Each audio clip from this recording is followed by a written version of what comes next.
Assalamualaikum warahmatullahi wabarakatuh. Perkenalkan, nama saya Bagas Maulana Yusuf. NIM 2413115. Di sini saya akan menjelaskan yaitu tauhid sebagai landasan politik dan ekonomi. Tauhid adalah keyakinan bahwa hanya Allah yang Maha Esa dan berhak disembah. Dalam perspektif Islam, tauhid bukan hanya ajaran ibadah tetapi juga menjadi dasar dalam mengatur kehidupan sosial, politik, dan ekonomi. Tauhid sebagai landasan politik. Dalam politik, tauhid menegaskan bahwa kedaulatan tertinggi berada pada Allah Subhanahu wa Ta'ala, sehingga kekuasaan manusia harus dijalankan sesuai nilai-nilai ketuhanan seperti keadilan, amanah, dan kemaslahatan.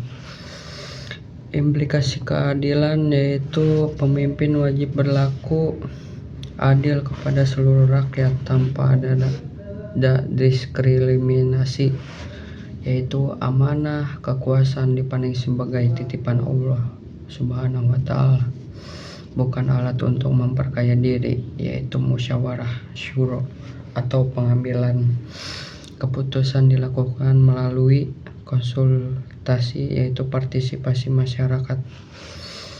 Yaitu selanjutnya anti tirani. Tauhid menolak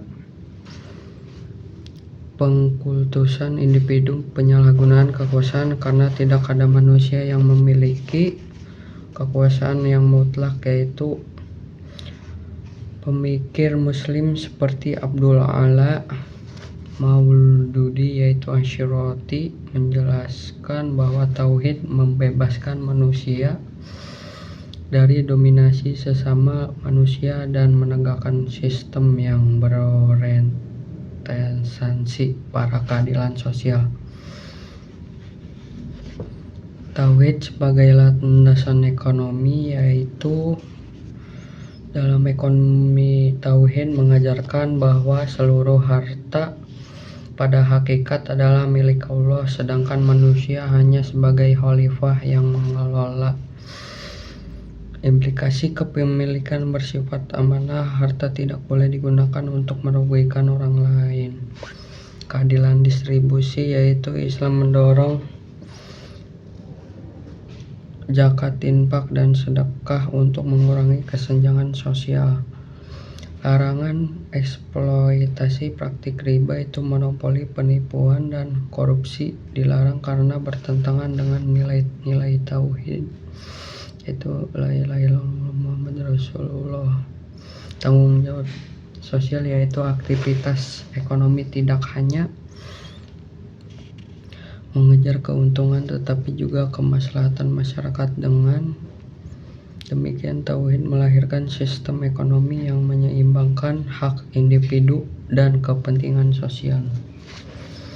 Yaitu yang kedua, jelaskan bagaimana tauhid dapat menjadi pondasi penataan lingkungan hidup dan kota.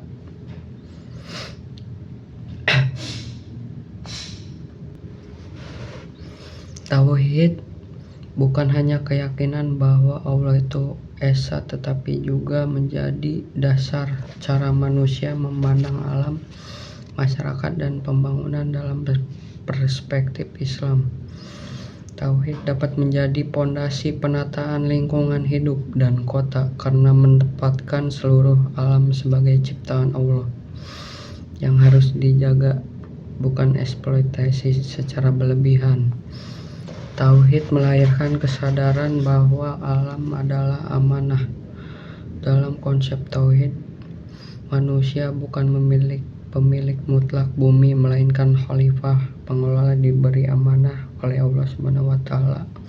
Karena itu, pembangunan kota harus memperhatikan kelestarian lingkungan, menjaga sumber daya alam, mengurangi percemaran, dan tidak merusak ekosistem. yaitu implikasi dalam penataan kota itu ke-1, pengelolaan sampah yang baik, penyediaan ruang terbuka hijau atau itu bertumbuh subur, pelestarian sungai dan sumber air itu harus dijaga.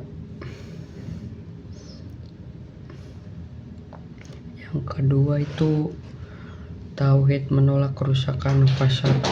Islam melarang perbuatan yang menyebabkan kerusakan di muka bumi. Allah berfirman, dan janganlah kamu membuat kerusakan di bumi setelah Allah Subhanahu wa Ta'ala memperbaiki.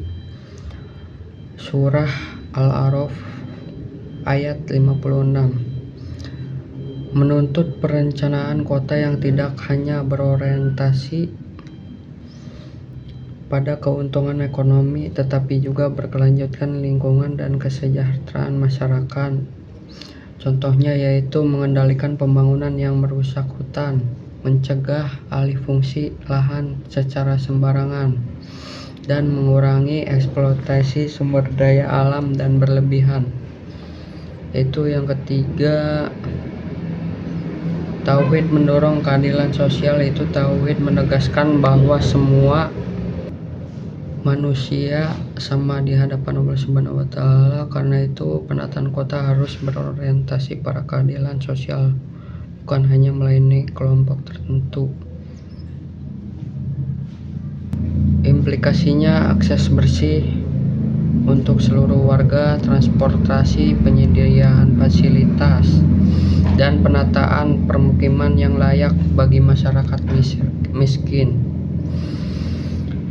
Yang 5, tauhid mengintegrasikan nilai spiritual dalam pembangunan kota. Tidak hanya dibangun untuk kebutuhan material tetapi juga kebutuhan spiritual manusia. Penataan kota berlandasan tauhid, perhatikan ruang-ruang mendukung pembinaan moral dan keagamaan.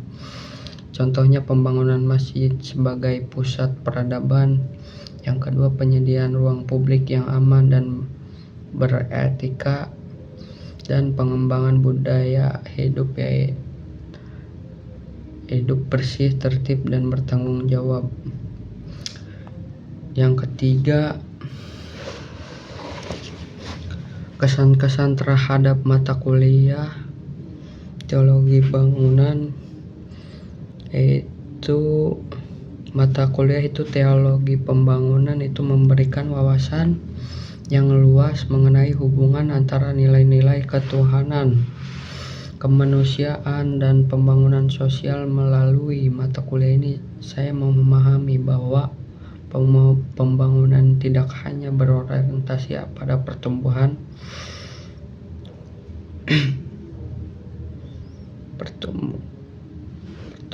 dan kemajuan fisik, tetapi juga harus memperhatikan aspek moral, spiritual, keadilan, serta kesejahteraan manusia secara menyeluruh.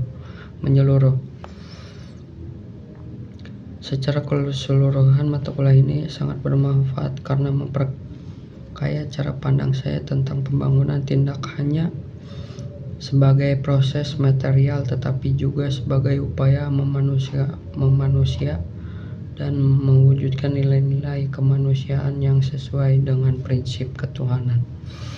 Sekian dari saya. Wassalamualaikum warahmatullahi wabarakatuh.